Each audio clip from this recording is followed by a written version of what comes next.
En el verano de 1965, un empleado municipal de Puebla encontró, en el sótano húmedo de un antiguo edificio de gobierno destinado a demolición parcial, una caja de madera cubierta de moho que nadie había reclamado en más de 7 décadas.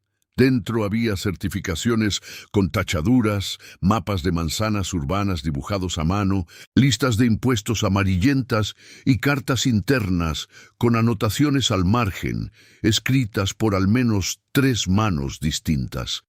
El empleado, según consta en el acta de inventario que después sería archivada en la sección de documentos históricos del ayuntamiento, no encontró nada que pareciera a primera vista digno de atención.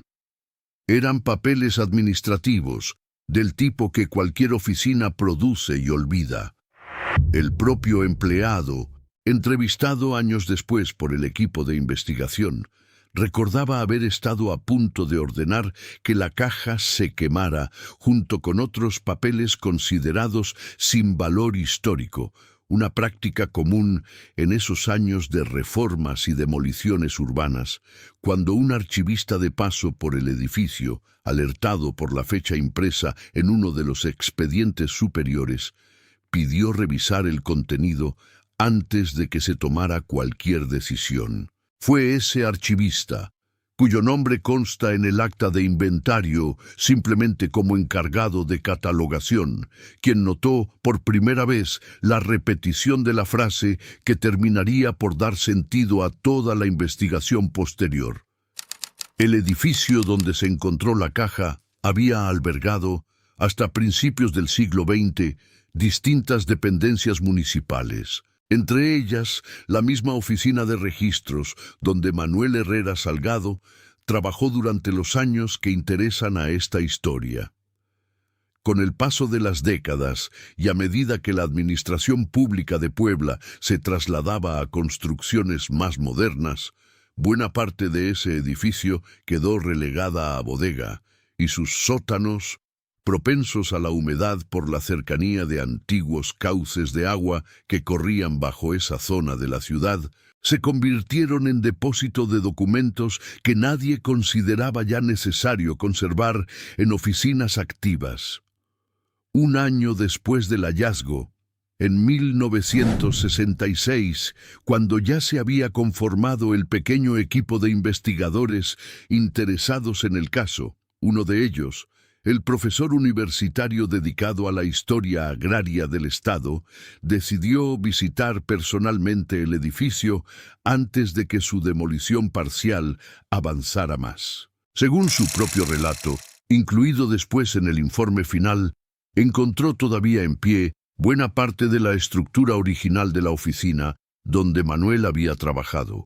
Un pasillo estrecho, ventanas altas que dejaban entrar poca luz, y un mostrador de madera oscurecida por el tiempo, tras el cual generaciones de escribanos habían atendido a vecinos que llegaban a inscribir nacimientos, defunciones y propiedades.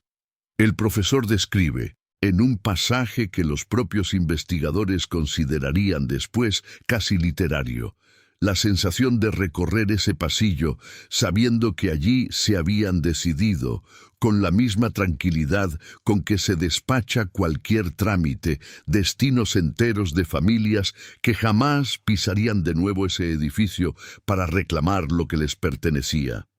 En ese mismo recorrido, el profesor encontró, en un armario empotrado, que el resto del equipo de demolición ya había vaciado de documentos considerados relevantes, un pequeño objeto que a punto estuvo de pasar inadvertido, una pluma de escribano, de las que se usaban con tintero aparte, guardada dentro de un estuche de cuero desgastado con las iniciales MHS grabadas en la tapa. No existe prueba definitiva de que esa pluma perteneciera a Manuel Herrera Salgado, pero la coincidencia de las iniciales, sumada a la ubicación del armario, cercano al escritorio, que según los planos originales del edificio correspondía a su antiguo puesto de trabajo, llevó a los investigadores a incluir el hallazgo en su informe como un indicio más, modesto pero significativo, de la presencia constante y silenciosa de aquel escribano en el centro de una historia que él mismo, según todo indica, nunca tuvo el valor de contar completa, pero un detalle, repetido en decenas de expedientes que no deberían tener ninguna relación entre sí, llamó la atención de quien más tarde catalogó la caja. La misma frase, escrita con la misma caligrafía firme y sin vacilaciones, aparecía una y otra vez junto a nombres de familias distintas, en años distintos, en calles distintas del centro de Puebla. La frase decía, invariablemente, registro considerado inconsistente. Nadie, en 1965, entendió de inmediato lo que esa frase representaba.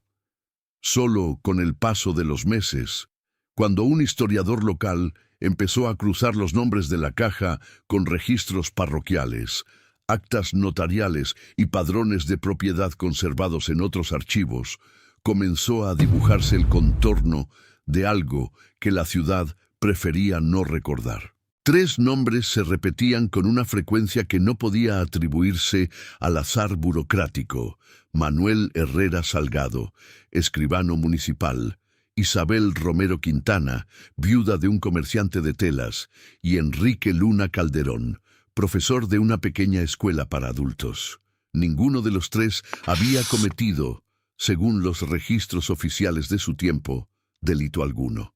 Y sin embargo, entre 1892 y los primeros años del siglo XX, decenas de familias del mismo barrio habían perdido sus casas, sus apellidos compuestos y hasta el derecho de probar ante la ley que existían. Puebla, hacia 1892, vivía un momento de transformación silenciosa.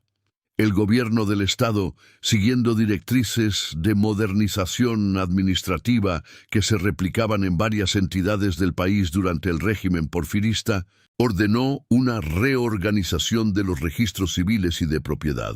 El objetivo declarado, según consta en la correspondencia oficial conservada en el archivo municipal, era eliminar duplicidades, actualizar catastros y prevenir fraudes en la tenencia de la tierra urbana. Nadie, al parecer, cuestionó la necesidad de la reforma. Era, en apariencia, un ejercicio de orden. Consta en un oficio fechado en enero de ese año que la tarea de revisar los archivos del centro histórico, en particular los barrios de Analco, Chanenetla y los alrededores de la calle de la Luna, fue encomendada a un escribano de conducta intachable, conocido por su obediencia estricta a las órdenes superiores, Manuel Herrera Salgado.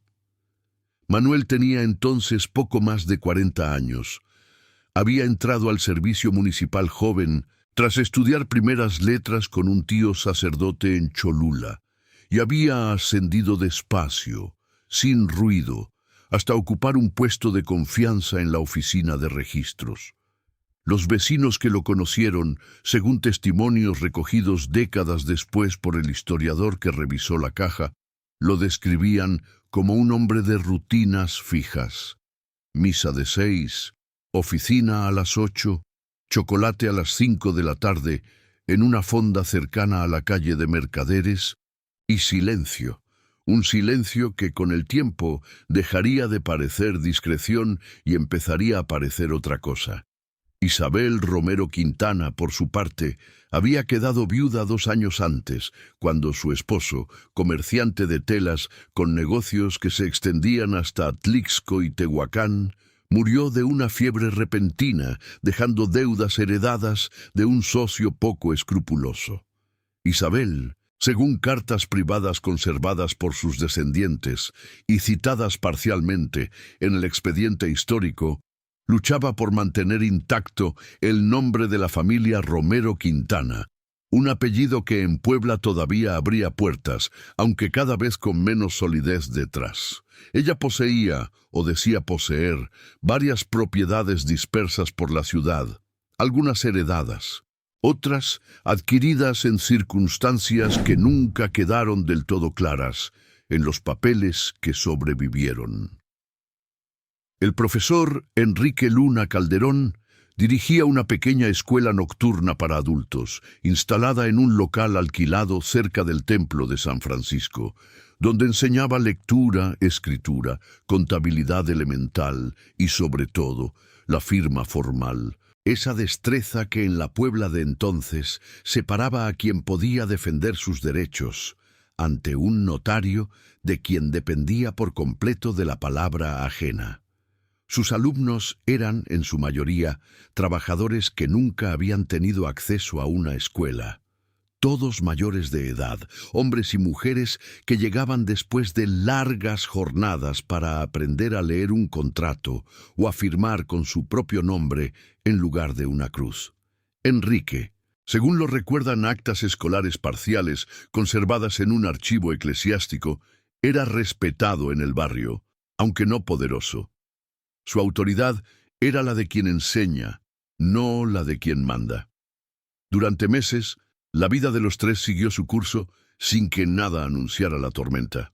Manuel cumplía su tarea de revisar duplicidades con la misma disciplina con la que había cumplido cualquier otra orden en 20 años de servicio. Isabel visitaba la oficina de registros con una frecuencia que al principio no llamaba la atención, pues cualquier viuda con propiedades dispersas tenía razones legítimas para hacerlo. Enrique seguía enseñando a leer y a firmar, ajeno, según todo indica, a que esas mismas destrezas empezarían pronto a convertirse en motivo de sospecha. Antes de que ocurriera nada de lo que después se investigaría, la vida cotidiana de los tres personajes seguía un ritmo que cualquier vecino habría descrito como ordinario. Manuel llegaba a la oficina de registros poco después de las 8 de la mañana. Saludaba al portero con las mismas 3 palabras de siempre y se sentaba frente a un escritorio de madera oscura donde los expedientes se apilaban en columnas que él mismo ordenaba por fecha, no por importancia. Un antiguo compañero de oficina, entrevistado en 1968 cuando ya pasaba de los 90 años, recordaba que Manuel jamás llevaba trabajo a su casa, que jamás hablaba de los expedientes fuera del horario de oficina y que su mayor orgullo, según decía él mismo entre risas discretas, era no haber perdido un solo papel en 20 años de servicio. Ese mismo compañero, sin embargo, añadió un detalle que en su momento pareció anecdótico y que, revisado después a la luz de los hechos, adquirió otro peso. Hacia principios de 1892, Manuel comenzó a llegar más temprano de lo habitual y a veces se quedaba después de que los demás empleados se habían marchado, encerrado a solas con los expedientes de las familias del barrio de Analco. Isabel, por su parte, llevaba una vida que, vista desde fuera, encajaba perfectamente en el papel de viuda respetable. Asistía a misa diaria en la parroquia cercana a su casa. Sostenía correspondencia frecuente con su hermana en la Ciudad de México y recibía, los jueves por la tarde, a un reducido círculo de amigas con quienes bordaba y comentaba noticias del periódico.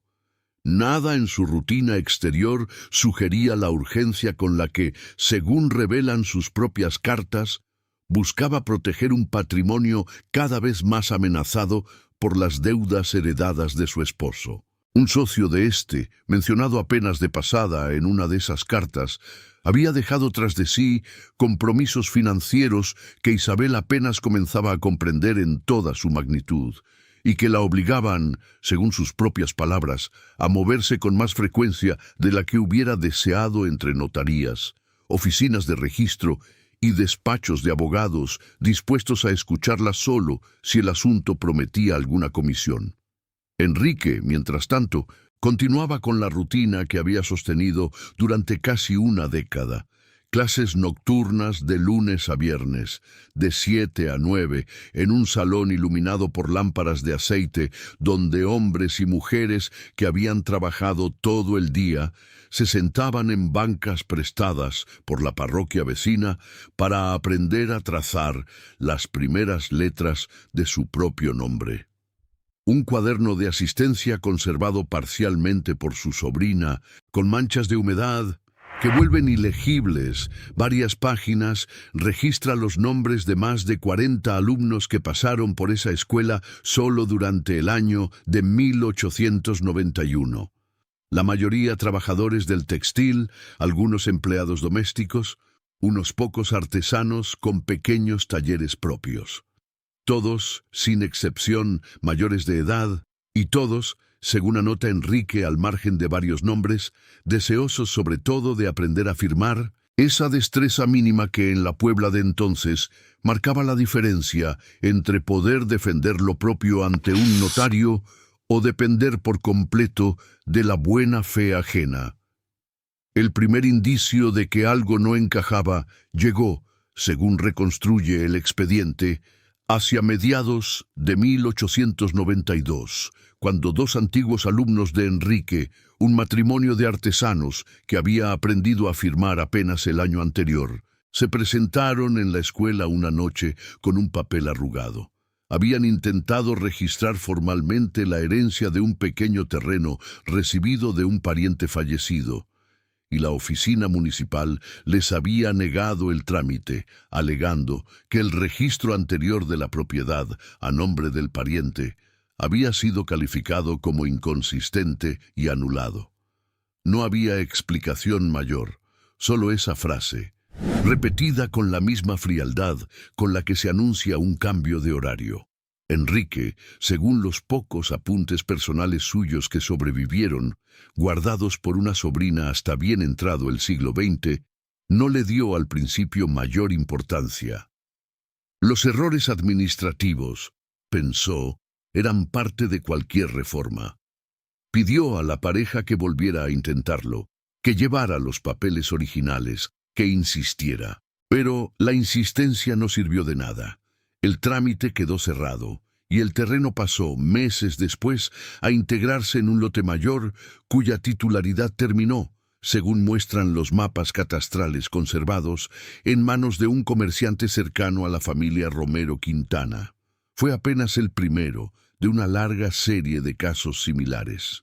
A lo largo de ese año y del siguiente, según pudo reconstruirse 70 años más tarde a partir de la caja encontrada, al menos 23 familias del barrio de Analco y sus alrededores vieron anulados registros de propiedad, actas de nacimiento o certificaciones de identidad bajo la misma justificación burocrática. Ninguna de ellas recibió una explicación distinta a la fórmula repetida. Ninguna recibió tampoco una vía clara para apelar. Los abogados consultados por algunas de esas familias, según sugiere una carta conservada en el archivo eclesiástico de la parroquia de Analco, recomendaban no insistir, pues insistir, decían, solo atraía más atención sobre expedientes que convenía dejar cerrados. La explicación oficial, la que se ofrecía en la propia oficina municipal cuando alguien preguntaba, era sencilla y, en apariencia, razonable. La ciudad estaba modernizando sus archivos y en ese proceso era inevitable que algunos registros antiguos, mal llevados por escribanos de generaciones anteriores, resultaran imposibles de validar. Se hablaba de errores de transcripción, de tinta corrida, de páginas dañadas por la humedad. Se hablaba, en suma, de cualquier cosa menos de una intención. Y la comunidad, con el tiempo, adoptó esa explicación como propia. Los vecinos que veían a una familia perder su casa se persignaban, lamentaban la mala suerte y seguían con su vida. Nadie, según todo lo que después pudo documentarse, denunció con nombre y apellido lo que empezaba a sospechar. Un párroco de la iglesia cercana a la calle de la Luna, cuyo nombre aparece mencionado de forma incidental en un acta de cofradía de 1893, llegó a comentar en una homilía, según el recuerdo de un feligrés recogido muchos años después, que la ciudad atravesaba tiempos de orden y progreso, y que las pérdidas materiales de algunas familias debían entenderse como parte del precio inevitable de esa modernización. No mencionó nombres, no mencionó el mecanismo, pero su comentario, repetido de boca en boca, sirvió para reforzar entre los vecinos la idea de que cuestionar la reforma administrativa equivalía a oponerse al progreso mismo de Puebla, una postura que nadie, en una ciudad que aspiraba a mostrarse moderna ante el resto del país, deseaba adoptar públicamente. Los abogados de la localidad, por su parte, contribuyeron sin proponérselo del todo a sostener el silencio colectivo. Un despacho ubicado a pocas calles de la oficina de registros, mencionado en al menos 3 cartas distintas conservadas por familias afectadas, se especializó durante esos años en gestionar lo que llamaban regularizaciones de propiedad, un eufemismo que en la práctica significaba ayudar a quienes podían pagar a consolidar terrenos que meses antes habían pertenecido a otras familias bajo títulos ahora invalidados. Ninguno de esos abogados, según puede verificarse en los registros del colegio profesional de la época, fue jamás sancionado por su participación en esas gestiones. Todos, por el contrario, prosperaron, y varios de sus descendientes continuarían ejerciendo el derecho en Puebla durante buena parte del siglo XX, sin que la historia de aquellos años volviera jamás a mencionarse en sus propios archivos familiares. Incluso los comerciantes del barrio, gente que en apariencia nada tenía que ver con los registros de propiedad, encontraron formas discretas de beneficiarse del desorden. Un tendero cuyo nombre aparece en varios contratos de compraventa de la época adquirió, entre 1892 y 1894, no menos de 5 lotes urbanos a precios notablemente inferiores a los que hubiera exigido el mercado en circunstancias normales, todos ellos provenientes de familias cuyos registros habían sido previamente calificados de inconsistentes. No existe prueba de que ese tendero conociera el mecanismo completo que hacía posible sus adquisiciones, pero tampoco existe indicio de que se hiciera muchas preguntas al respecto. Con el paso de los meses, sin embargo, el peso de lo que ocurría comenzó a manifestarse de un modo distinto, no en protestas, sino en ausencias. Casas que antes tenían nombre pasaron a figurar en los mapas municipales simplemente como lote número tantos. Apellidos compuestos, esos que en Puebla señalaban linaje y alianza familiar, empezaron a simplificarse en los documentos oficiales, hasta perder una de sus 2 partes. Familias enteras que antes podían probar ante cualquier autoridad quiénes eran y qué les pertenecía, se encontraron de un día para otro reducidas a la palabra de un vecino que recordaba haberlas visto vivir allí toda la vida. Una palabra que, sin papel que la respaldara, no valía nada ante un juez. El barrio de Analco, que hasta entonces había mantenido cierta vitalidad de mercado y taller, comenzó a mostrar signos de un abandono lento y particular, distinto al que producen la pobreza o la guerra. No eran las fachadas las que se caían, sino las certezas. Un cronista local que escribió, ya entrado el siglo XX, una breve historia de los barrios poblanos, menciona de pasada, sin profundizar en el asunto, que hacia 1894 varias casas de Analco cambiaron de dueño en circunstancias que sus antiguos habitantes describían como confusas y que algunas de esas viviendas permanecieron cerradas durante años, con las puertas clausuradas y los patios invadidos de hierba, como si nadie se atreviera a ocuparlas del todo ni a reclamarlas de vuelta. Los objetos personales de las familias desplazadas, según sugieren varios inventarios notariales conservados, quedaron a menudo abandonados en esas mismas casas. Baúles con ropa de trabajo, imágenes religiosas, cartas sin destinatario claro, herramientas de oficios que ya nadie ejercería en esas paredes. Un inventario de 1896, levantado por orden judicial ante la disputa por una de esas propiedades, describe con frialdad administrativa el contenido de una casa abandonada en la calle de la Luna, un altar doméstico con una imagen de la Virgen de Guadalupe, 3 sillas de madera, un telar pequeño y una caja de latón que, según anota el escribano encargado del inventario, no pudo abrirse por falta de llave y cuyo contenido quedó, en consecuencia, sin registrar. El silencio que envolvía estos hechos no era, como podría suponerse, un silencio de ignorancia colectiva. Era, según lo describiría más tarde el propio informe de la investigación de 1967, un silencio de conveniencia compartida.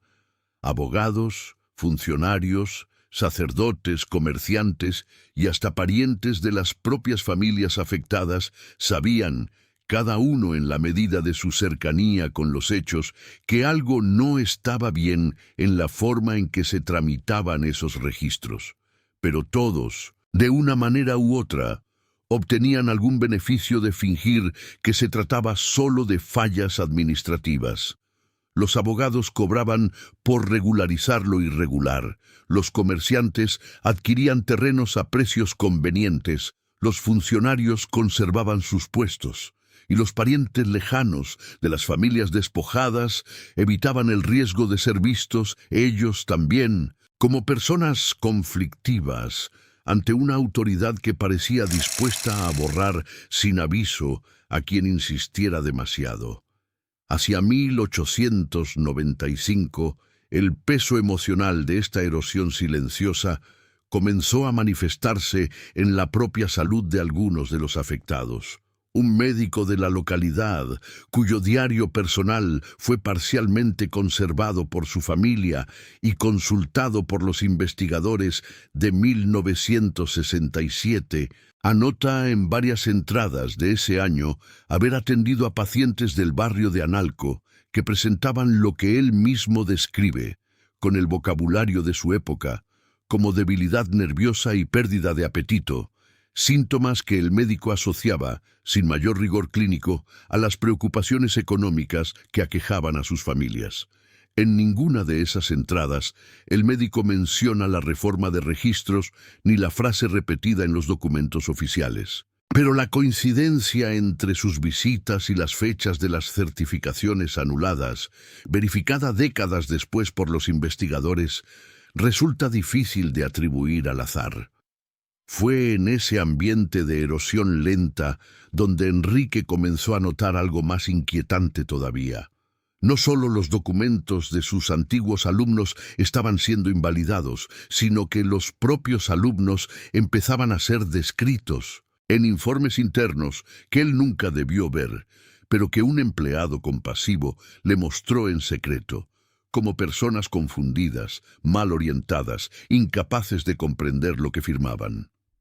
La reputación de la escuela nocturna comenzó a erosionarse al mismo ritmo que las propiedades de sus egresados.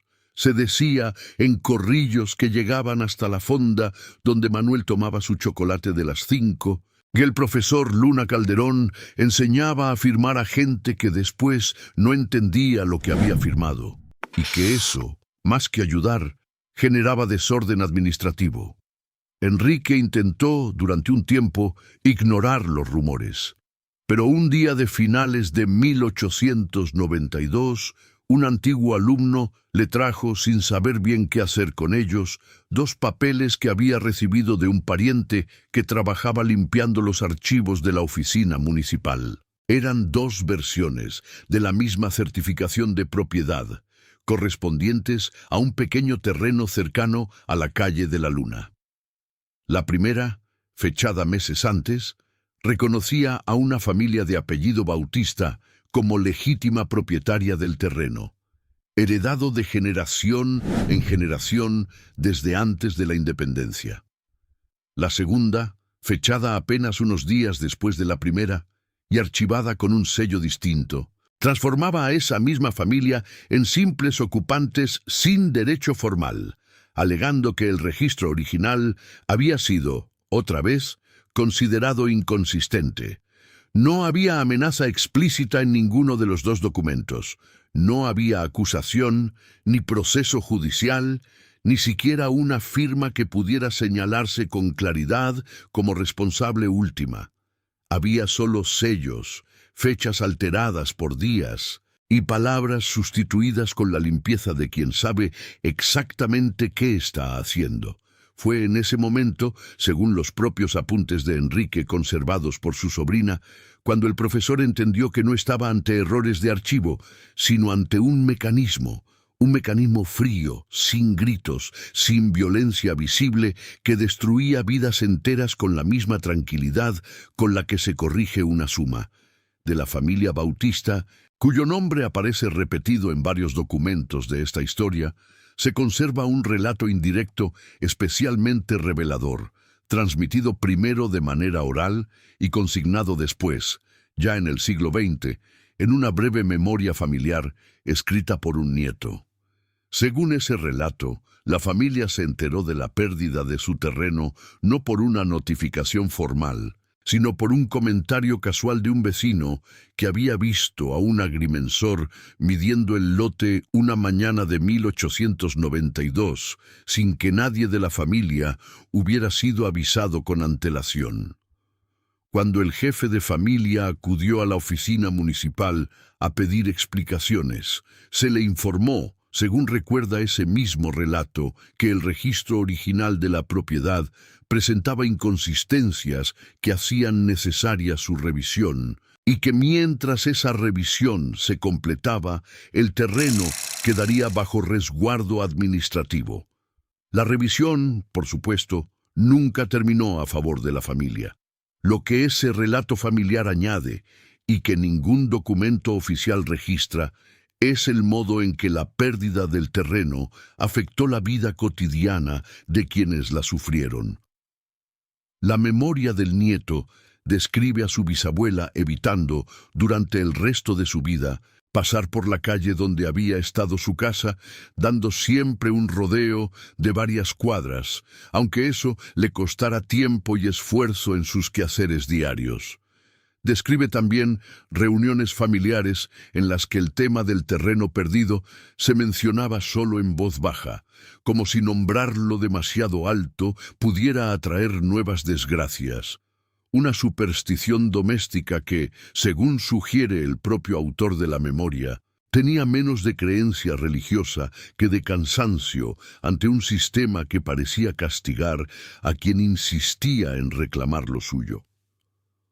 Otro caso, documentado de forma más fragmentaria, corresponde a una familia de curtidores apellidada Cortés, cuyo taller se ubicaba cerca de un antiguo puente sobre uno de los arroyos que entonces cruzaban el oriente de la ciudad. Según un breve apunte conservado en el archivo parroquial, el jefe de esa familia perdió, hacia 1893, no solo el terreno donde se asentaba su taller, sino también el reconocimiento oficial de su oficio, pues los documentos que certificaban su capacitación como curtidor, expedidos años antes por un gremio local, fueron igualmente calificados como inconsistentes al momento de intentar renovarlos. El hombre, que hasta entonces había podido demostrar ante cualquier autoridad su derecho a ejercer su oficio y a ocupar su taller, se encontró de pronto reducido a la condición de trabajador sin oficio, reconocido ni domicilio legal, una doble pérdida que lo obligó, según el mismo apunte, a emplearse como jornalero en un taller ajeno, el mismo oficio que antes había dirigido con nombre propio.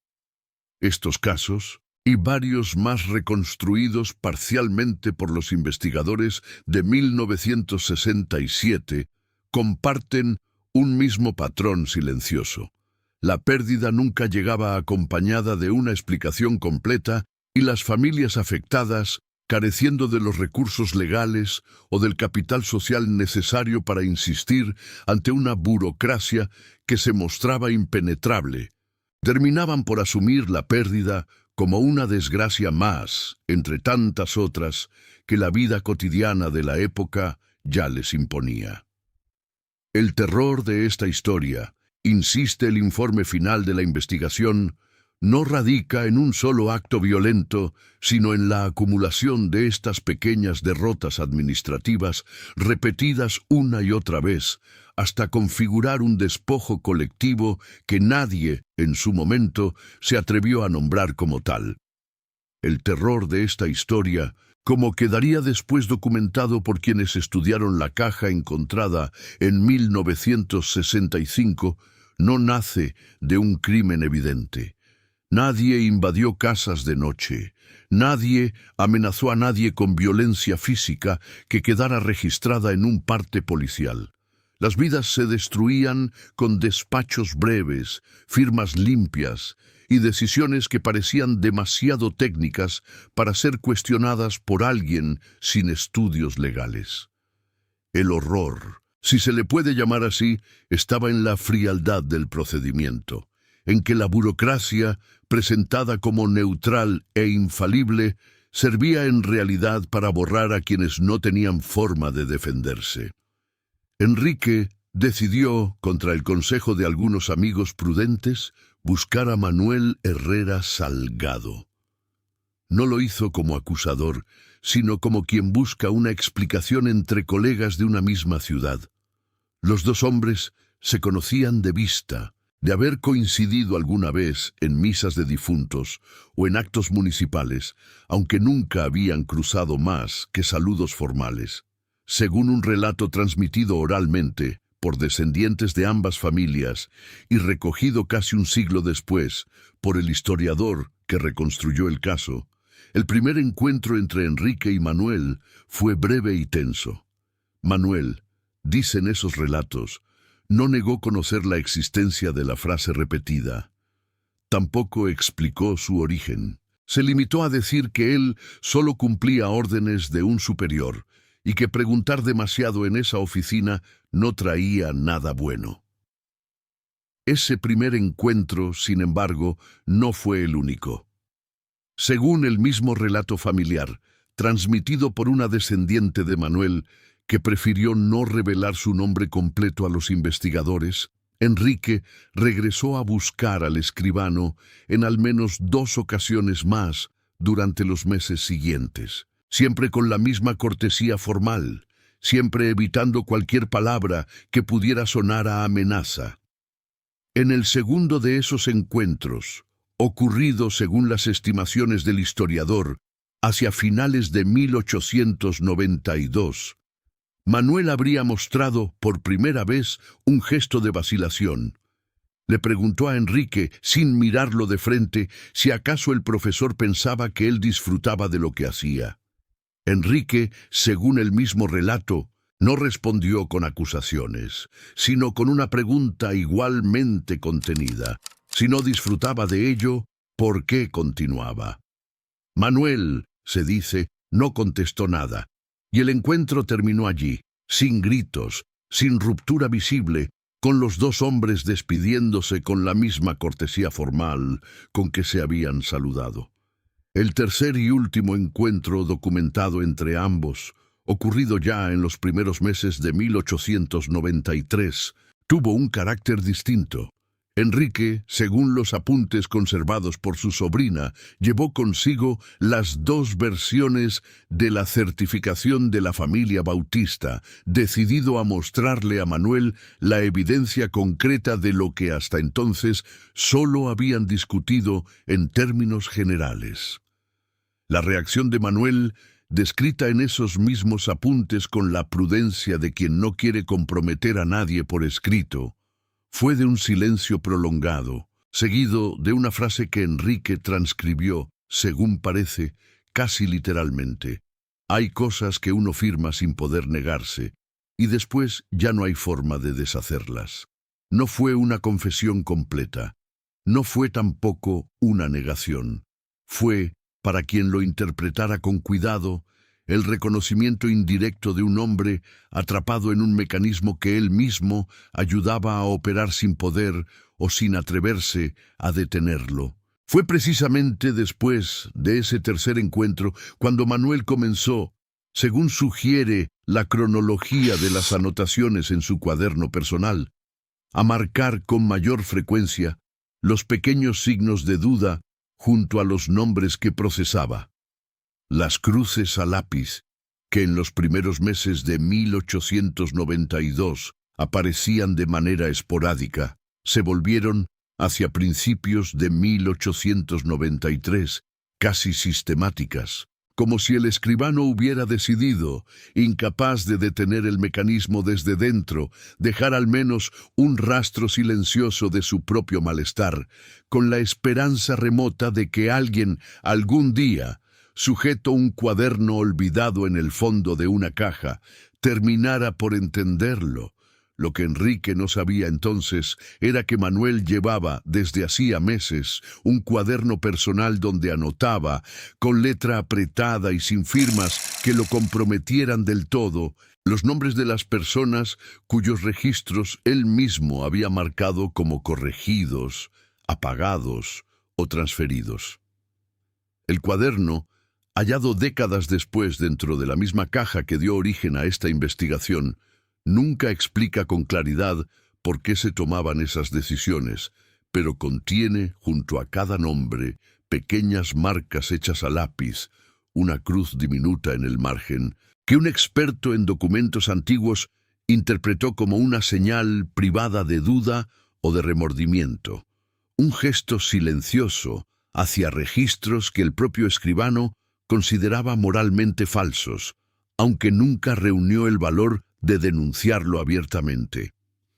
Manuel, según todo lo que puede deducirse de ese cuaderno y de la correspondencia oficial que lo rodea, no actuaba como un hombre ambicioso que se beneficiaba directamente de las tierras arrebatadas. Actuaba, más bien, como un hombre atrapado. Un oficio fechado a mediados de 1892, firmado por un superior cuyo nombre aparece parcialmente ilegible en la copia conservada, le recordaba a Manuel que su puesto, su pensión futura y la reputación de su familia dependían de la discreción con que cumpliera las instrucciones recibidas. No era una amenaza explícita, era, otra vez, el mismo mecanismo. Una advertencia disfrazada de recordatorio administrativo.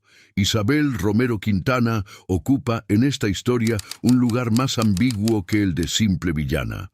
Las cartas privadas que se conservan de ella, dirigidas a una hermana que vivía en la Ciudad de México, muestran a una mujer aterrada por la posibilidad de perderlo todo tras la muerte de su esposo, dispuesta a usar cualquier influencia que le quedara para proteger lo que consideraba el patrimonio legítimo de su familia. Pero esas mismas cartas, leídas junto a los documentos catastrales de la época, revelan también que buena parte de la fortuna que Isabel intentaba proteger no provenía únicamente de su matrimonio, sino de propiedades registradas en distintos momentos, a nombre de hombres y mujeres alfabetizados tardíamente por Enrique, personas que habían aprendido a firmar precisamente para poder defender esos mismos terrenos. La revelación central de la historia, la que da sentido a todo lo demás, aparece consignada de manera indirecta en una carta que Isabel envió a su hermana hacia finales de 1892. En ella, sin nombrar delitos ni personas con claridad, Isabel menciona que algunas propiedades de la familia habían sido, en sus palabras, reordenadas para evitar disputas con vecinos poco instruidos, que, según ella, no comprendían bien los papeles que firmaban. La carta no es una confesión, es, más bien, el testimonio involuntario de alguien que ha aprendido a nombrar el despojo con palabras que lo hacen sonar como orden. Fue precisamente esa alfabetización, la misma que Enrique enseñaba con orgullo en su escuela nocturna, la que convirtió al profesor en una amenaza real para el sistema que beneficiaba a Isabel y a quienes la protegían. Enrique no denunciaba con estridencia, no organizaba manifestaciones ni escribía panfletos incendiarios. Su peligro era más sutil y por eso mismo más difícil de contener. Enseñaba a la gente común a leer la letra pequeña de los documentos que los destruían. Enseñaba a distinguir una fecha alterada de una fecha original, a reconocer una firma falsificada, a entender que un sello no bastaba para convertir una mentira en verdad legal. A partir de ese momento, según puede reconstruirse a través de informes internos conservados en el archivo municipal, la escuela de Enrique comenzó a ser tratada en la correspondencia oficial como un foco de desorden administrativo. Informes discretos, firmados por funcionarios de bajo rango cuyos nombres apenas figuran en los márgenes, describían a los alumnos de Enrique como personas confundidas, poco aptas para comprender trámites legales, mal orientadas por un maestro que, según sugerían sin decirlo abiertamente, fomentaba expectativas que la ciudad no estaba dispuesta a sostener. La reputación de Enrique, construida durante años de trabajo silencioso, comenzó a corroerse sin que existiera jamás un escándalo público que la explicara. Simplemente, con el paso de los meses, su palabra dejó de tener el mismo peso en las oficinas donde antes había sido respetada. Los descubrimientos posteriores, aquellos que permitirían entender la magnitud completa del mecanismo, no llegarían hasta muchos años después de que Enrique, Manuel e Isabel hubieran desaparecido de la vida pública de Puebla. Fue solo hacia 1966, un año después del hallazgo de la caja en el sótano municipal, cuando un grupo reducido de investigadores locales, entre ellos un archivista y un profesor universitario interesado en la historia agraria del Estado, comenzó a cruzar sistemáticamente los nombres encontrados en la caja con los padrones de propiedad conservados en distintas parroquias y notarías de la ciudad. El trabajo, lento y disperso entre archivos mal conservados, permitió reconstruir, con las limitaciones propias de cualquier investigación histórica basada en papeles incompletos, el mapa de un despojo silencioso que había afectado a decenas de familias del centro de Puebla entre 1892 y los primeros años del siglo XX. La verdad, según fueron descubriendo esos investigadores, no estaba escondida en un lugar único ni revelada por un solo documento decisivo, sino distribuida en comparaciones minuciosas, diferencias de tinta entre una certificación y otra, hojas reaprovechadas de expedientes anteriores, firmas que cambiaban ligeramente de posición según el interés del trámite que acompañaban. Un experto en documentos antiguos, consultado por el equipo en 1967, confirmó que al menos una decena de certificaciones de la caja mostraban signos claros de haber sido alteradas después de su emisión original, con fechas repasadas y sellos añadidos en un momento posterior al que indicaba el propio papel. El hallazgo más inquietante, sin embargo, no fue documental, sino humano. Entre las páginas del cuaderno personal de Manuel Herrera Salgado, los investigadores encontraron, hacia el final, una anotación distinta a todas las demás.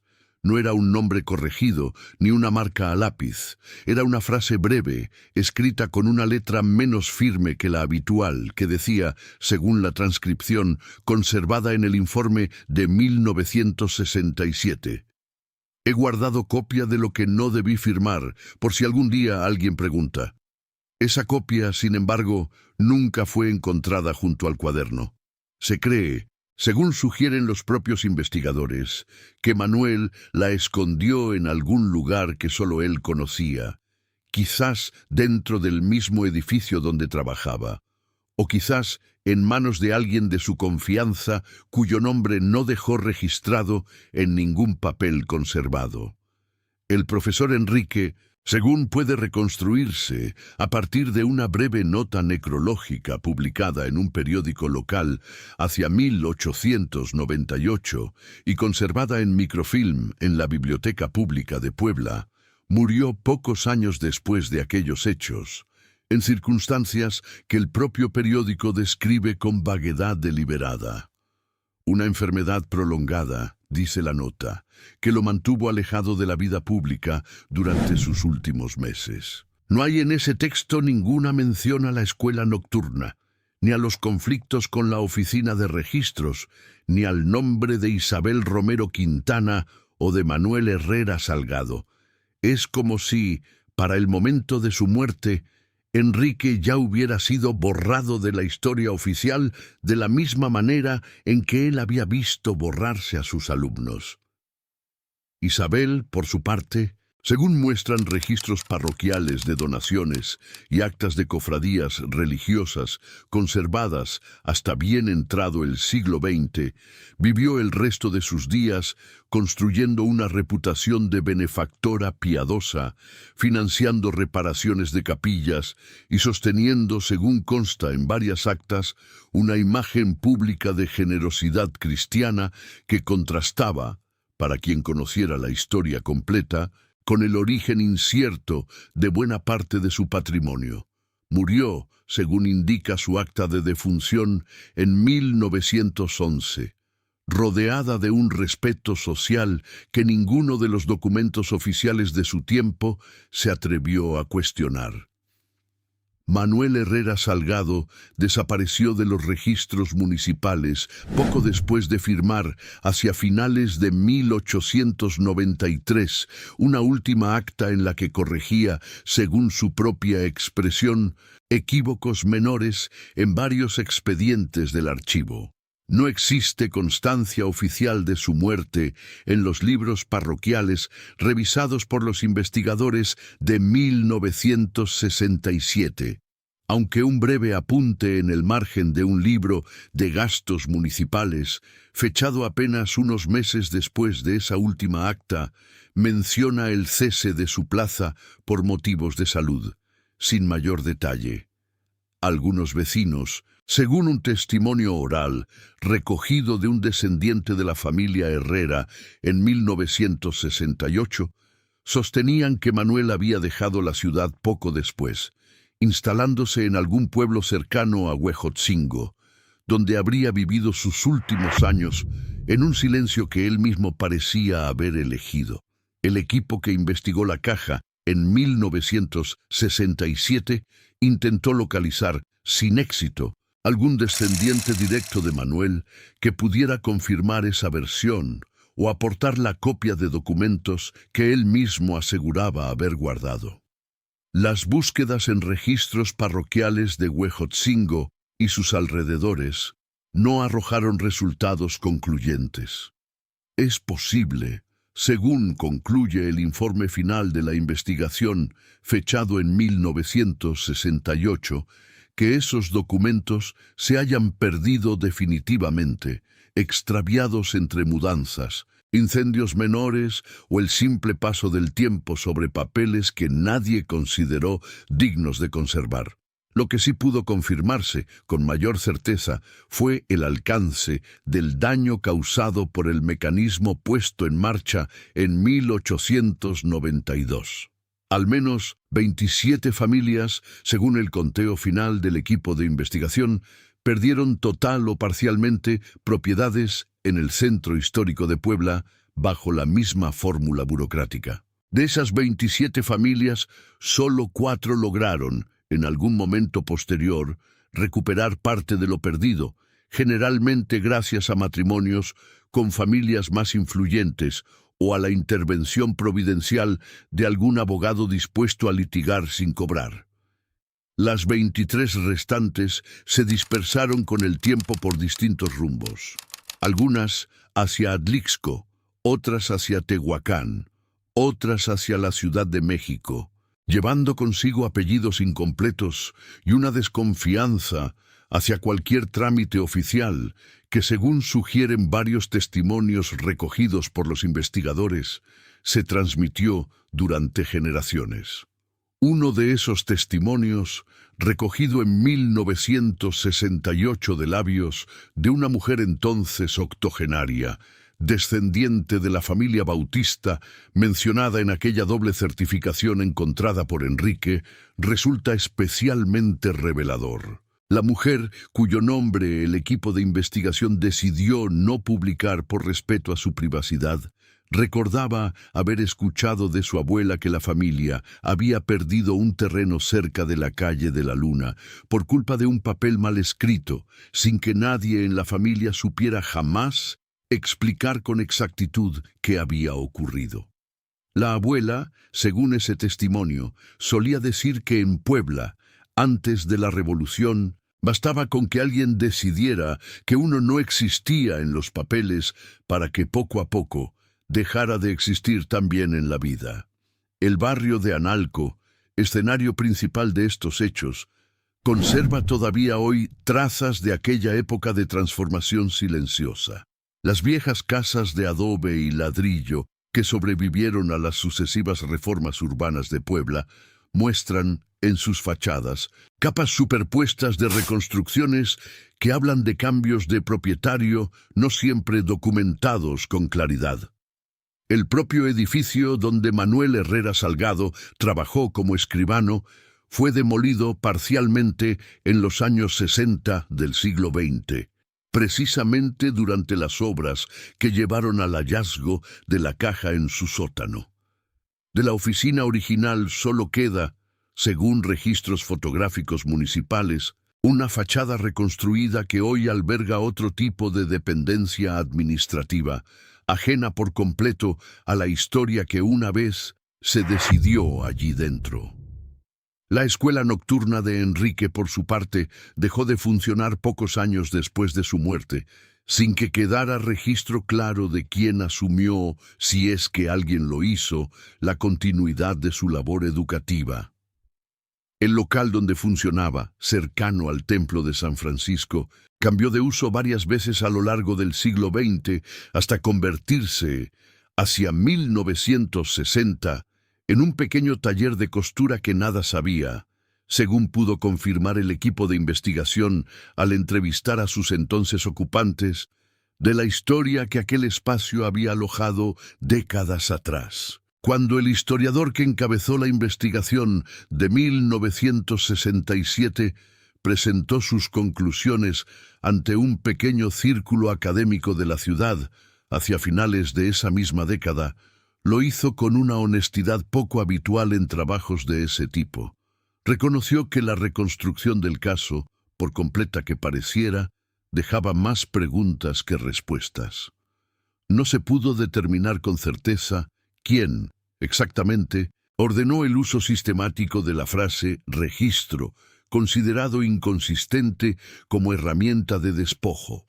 No se pudo probar tampoco hasta qué punto Isabel Romero Quintana conocía el alcance completo del daño que sus gestiones causaban a familias que ella probablemente nunca llegó a ver de frente. Y no se pudo, sobre todo, devolver nada a quienes ya para entonces habían muerto sin saber por qué habían perdido lo que era suyo. El informe final, conservado hoy en los archivos históricos del municipio de Puebla junto con la caja original, concluye con una frase que, según quienes participaron en la investigación, resume mejor que cualquier otra el verdadero horror de esta historia. No hubo, en ningún momento, un asesino identificable, un crimen violento que la justicia pudiera perseguir, ni siquiera un culpable único al que señalar con nombre y apellido ante un tribunal. Hubo, en cambio, una ciudad entera capaz de reordenarse sin ruido mediante procedimientos que parecían neutrales, ejecutados por personas que sabían escribir con pulcritud, archivar con precisión y convertir la injusticia en un simple trámite más, indistinguible, para quien no supiera mirar de cerca, de cualquier otro papel guardado en cualquier otro cajón.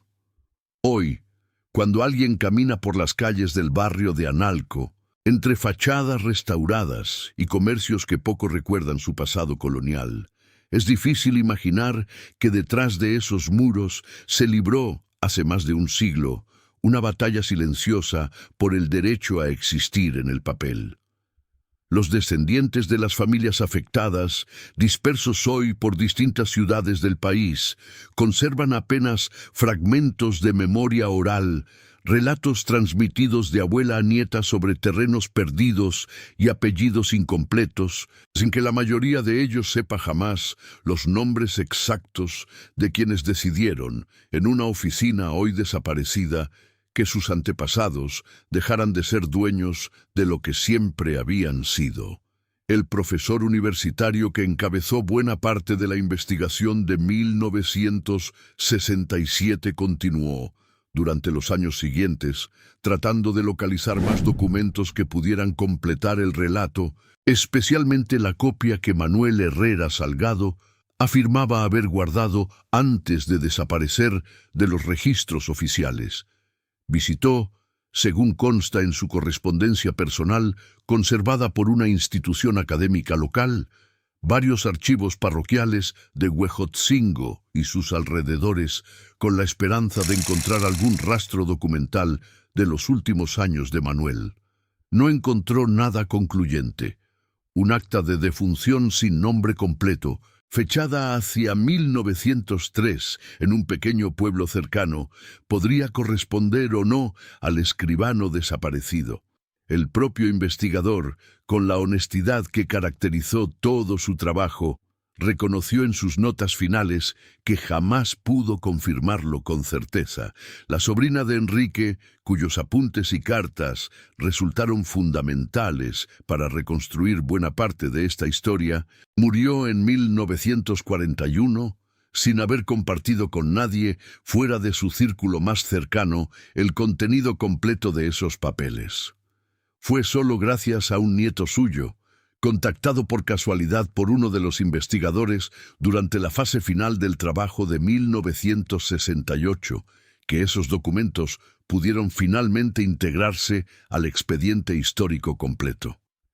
El propio nieto, según relató a los investigadores, desconocía por completo la magnitud de lo que aquellos papeles guardados durante décadas en un baúl familiar realmente representaban, y solo tras leerlos con detenimiento, ya en compañía de los historiadores, comprendió el peso silencioso que su tía abuela había cargado durante toda su vida sin decir palabra a nadie. Las 4 familias que, según el conteo final de la investigación, lograron recuperar parte de sus propiedades perdidas, lo hicieron siempre por vías indirectas y ajenas a cualquier reconocimiento oficial del daño original.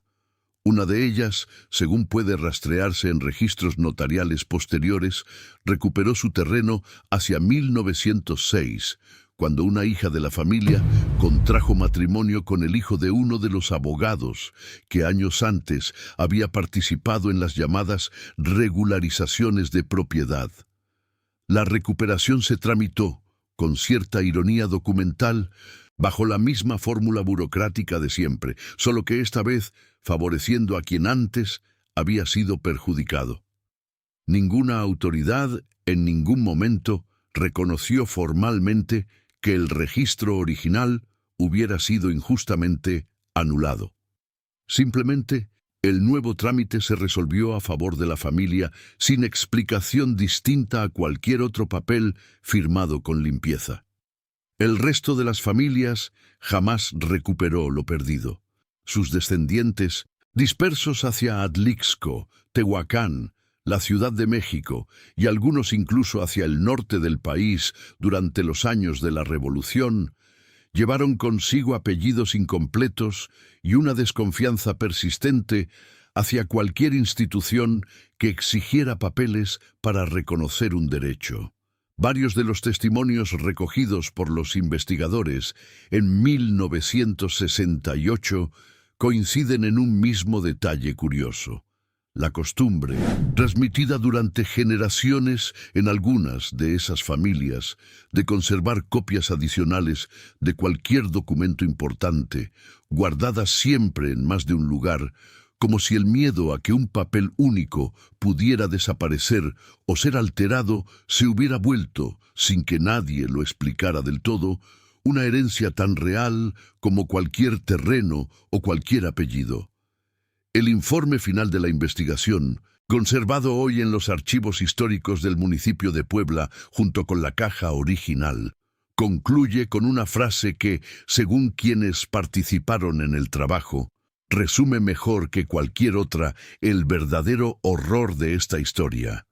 No hubo en ningún momento un asesino identificable, un crimen violento que la justicia pudiera perseguir, ni siquiera un culpable único al que señalar con nombre y apellido ante un tribunal. Hubo, en cambio, una ciudad entera capaz de reordenarse sin ruido, mediante procedimientos que parecían neutrales, ejecutados por personas que sabían escribir con pulcritud, archivar con precisión y convertir la injusticia en un simple trámite más, indistinguible, para quien no supiera mirar de cerca, de cualquier otro papel guardado en cualquier otro cajón. La caja de madera que dio origen a todo este trabajo permanece hoy catalogada en el Archivo Histórico Municipal, disponible para cualquier investigador que desee consultarla, aunque pocos, según reconocen los propios encargados del archivo, se detienen a revisarla con el detenimiento que merece. Sus documentos, frágiles ya por el paso de más de un siglo, siguen mostrando, para quien los observe de cerca, la misma frase repetida una y otra vez, escrita siempre con la misma caligrafía firme y sin vacilaciones, como el eco distante de una decisión que nadie tomó en voz alta, pero que decenas de familias pagaron durante generaciones. Uno de los últimos investigadores que trabajó sobre el expediente, ya hacia 1969, dejó escrita en su informe una reflexión que sus colegas decidieron conservar casi textualmente en las conclusiones finales del trabajo. Señalaba que la historia de Puebla, como la de tantas otras ciudades del país, durante aquellos años de reformas administrativas, estaba llena de episodios similares, distintos en sus nombres y en sus detalles, pero idénticos en su estructura profunda. El poder de un papel bien escrito para decidir quién existe y quién no ante la ley, y la facilidad con que una sociedad entera puede aprender a mirar hacia otro lado cuando ese poder se ejerce con la suficiente discreción. No hacía falta, insistía el investigador, ningún acto de violencia visible para destruir a una familia. Bastaba con una firma, una fecha y el silencio conveniente de quienes, sabiendo lo que ocurría, prefirieron no preguntar. Con esa reflexión, más que con cualquier otra conclusión definitiva, cierra el expediente que hoy reposa en el Archivo Municipal de Puebla, entre otros miles de papeles que ninguna caja volverá a rescatar del olvido, y que, como los nombres borrados de aquellas 27 familias, seguirán existiendo apenas como una fecha, un sello y una frase repetida, esperando quizás, en algún sótano todavía no revisado, a que alguien vuelva a preguntarse qué fue exactamente lo que se decidió corregir.